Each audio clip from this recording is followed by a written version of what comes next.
Ça, c'est le genre de texte, on plaisante avec ça, mais c'est le drame de notre société. Vous savez, c'est l'apparence, tout est sur l'apparence maintenant, le problème est là. Hein. On est dans l'ère de l'apparence, je ne sais pas si vous en rendez compte. Hein. Je prends un journal parce que comme on est dans les faits divers, je me suis dit, autant éplucher le journal, ça ira plus vite.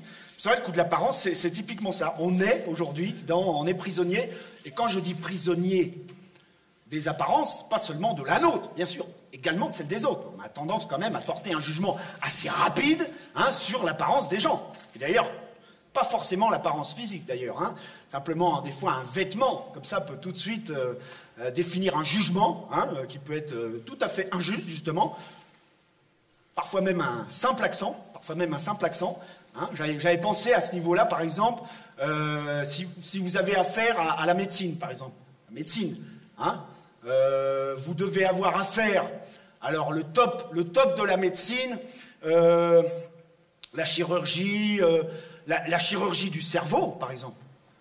Neurochirurgien, comme on dit, neurochir. Eh ben on n'imagine pas, c'est très bien qu'on n'imagine pas, vous n'imaginez pas avoir affaire à un neurochirurgien qui aurait, par exemple, l'accent du terroir. Il y aurait comme ça une espèce d'a priori. Vous voyez, neurochirurgien, l'accent du terroir, vous êtes là dans la salle d'attente, vous savez qu'il y a une intervention à faire sur vous, comme ça, hein, et puis à ce moment-là, le type arrive et puis il vous fait « Oh bonjour, alors c'est le jeune homme pour la petite tumeur? Très bien, on va s'en occuper, pas de problème. Et je suis spécialiste, hein, mon père cherchait les truffes, c'est vous dire. » Il y aura un a priori. Hein. Même s'il est en blouse blanche. L'accent, toujours l'accent. Voilà, c'est ça que je dis, être prisonnier des apparences. Hein. On peut décliner ça à l'infini d'ailleurs, hein, notamment dans toutes les professions. On imagine par exemple un instituteur qui passe son examen d'entrée dans le bureau du directeur comme ça et qui explique ses motivations. Vous voyez, alors vous, qu'est-ce qui vous a donné envie de devenir instituteur?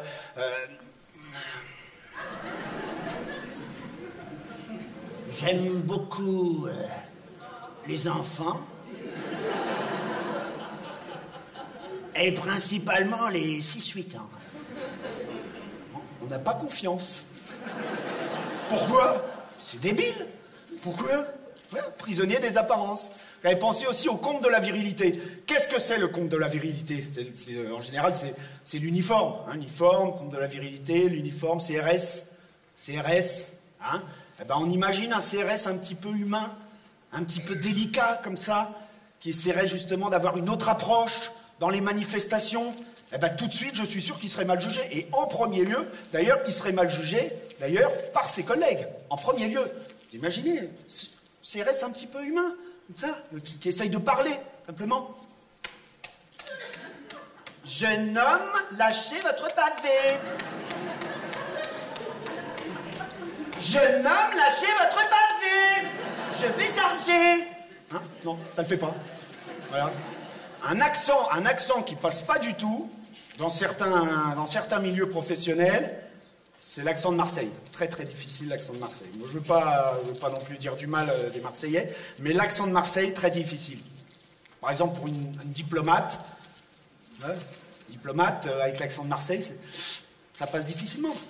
Bonjour, je m'appelle Cacahuète et je suis ambassadrice au Grattez-moi là. Grattez-moi là, peut-je dire quelque chose comme ça? Non, ça fait pas du tout. Voilà. Alors, qu'est-ce qu'on a là? Alors, par contre, un accent qui est redoutable, c'est évidemment l'accent de cité. Hein. L'accent des cités, ça ne passe nulle part, pas du tout. Hein. Sauf si on veut faire du rap, à la limite. D'ailleurs, je me demandais ce que ces mecs-là allaient devenir quand ils allaient avoir 80 balais. Un jour, ils vont avoir 80 balais. Ils ne vont pas tous mourir. Ils vont avoir 80 balais un jour. Ils continueront à parler comme ça, certainement. Qu'est-ce que ça peut donner, un vieillard de 80 ans avec cet accent-là, hein, à la maison de retraite? Madame, vas-y, et pourquoi tu es toujours de la compote en dessert? Vas-y, nique-toi avec ta compote, c'était dégueulasse. Vas-y, écarte-toi, poufiette, écarte-toi. Non, pas du tout. On le voit pas, pourtant ça va exister un jour. Hein, oui, forcément, hein, ils prennent de l'âge. Hein. Alors, les faits divers, donc on en était aux faits divers. Alors, ça prête toujours à à rire, un fait divers. Un menuisier tue sa femme à coups de marteau parce qu'a-t-il expliqué, elle était pleine de vis.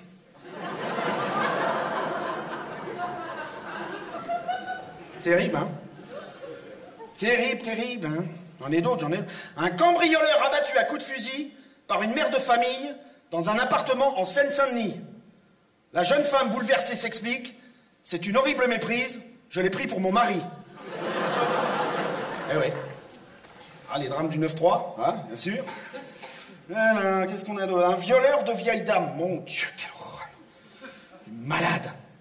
Un violeur de vieille dame libéré sous contrôle d'un bracelet électronique. Il lui est interdit d'approcher à moins de 200 mètres des maisons de retraite et des spectacles de Robert Hossein.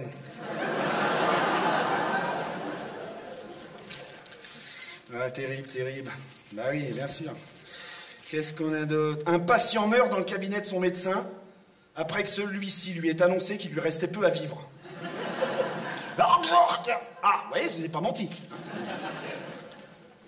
Moi, si j'étais médecin, j'essaierais quand même d'être un petit peu plus diplomate pour annoncer ce genre de nouvelles. Hein, parce que je trouve que parfois, ils sont quand même un petit peu rudes. Hein, bon, j'essaierais de un petit peu plus souriant, un petit peu plus léger. Hein, prendre un petit peu des détours, comme ça, pour annoncer le fatal, quoi. Hein, je sais pas, Monsieur Lartois, je crois savoir que vous êtes fanat de jazz. Et plus particulièrement la musique de Louis Armstrong. Ça vous dirait de le rencontrer? Tranquille, quoi. Bien sûr. Un critique clairvoyant. Ah, c'est une coquille. Ouais, un critique clairvoyant. Non, je plaisante. Il y en a dans la salle. Je plaisante, hein, c'est de l'humour. Hein.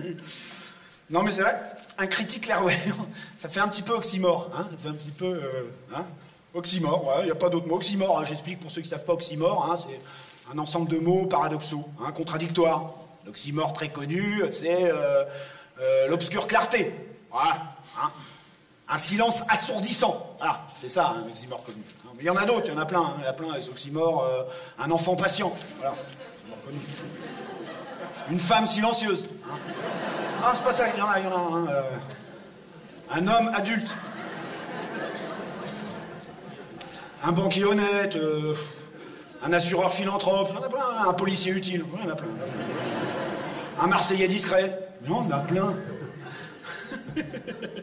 Un rappeur féministe. J'aime bien celle-là. Mais alors, puis il y a les phrases oxymores. Phrases oxymores. Ce soir, j'ai vu une émission très intelligente sur TF1. Je trouve cet article de Paris Match très délicat. Hein, les coureurs du Paris-Dakar aiment beaucoup l'Afrique, etc. Alors, un oxymore, alors moi c'est mon préféré, et qu'on entend un petit peu en ce moment dans pas mal de milieux journalistiques. Là, je le trouve magnifique, celui-là, c'est mon préféré. Un islamiste modéré. J'adore. Celui-là, j'adore. Pas trop fort, pas trop. Non, ne riez pas trop. Alors... Social. Le ministre s'exprime. On reproche au gouvernement de ne pas construire de logements sociaux, alors que dans la seule région Île-de-France, nous avons ouvert cette année 4 nouvelles maisons d'arrêt. Les malades mentaux, justice, les malades mentaux seront désormais jugés comme n'importe quel prévenu. Ça, c'est intelligent. Ça, c'est une bonne idée, tu vois. Puis je vois bien le topo, tu vois, je vois bien l'image. Monsieur Le Foll, après avoir égorgé votre grand-mère avec un couteau à huître, vous l'avez suspendu par les pieds à la fenêtre de son appartement avec ses propres intestins. Pouvez-vous expliquer votre geste?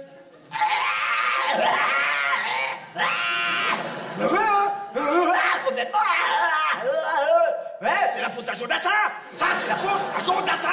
Parce que s'il n'était pas allé sur la Lune pour adoucir l'eau salée, on n'en serait jamais arrivé là. Voilà qu'est-ce que je dis. Fumier de Jodassin. Parce que moi, quand j'ai voulu prévenir l'encyclopédie, elle m'a dit que c'était trop tard, parce qu'il était pas encore né. Et c'est pour ça que je voulais plus de fédéral. Sinon, ils auraient noyé avec les autres. En plus, avec son briquet, il commençait à faire fondre la banquise. Donc moi, je dis, non, ouais, ça va pas bien. Si vous continuez comme ça, il y aura plus d'antibiotiques. Et elle m'a dit, oui, mais il faut manger le pape. Mais moi, j'aime pas ça, à cause des arêtes. Monsieur Le Foll, vous ne trouvez pas l'argument un petit peu facile?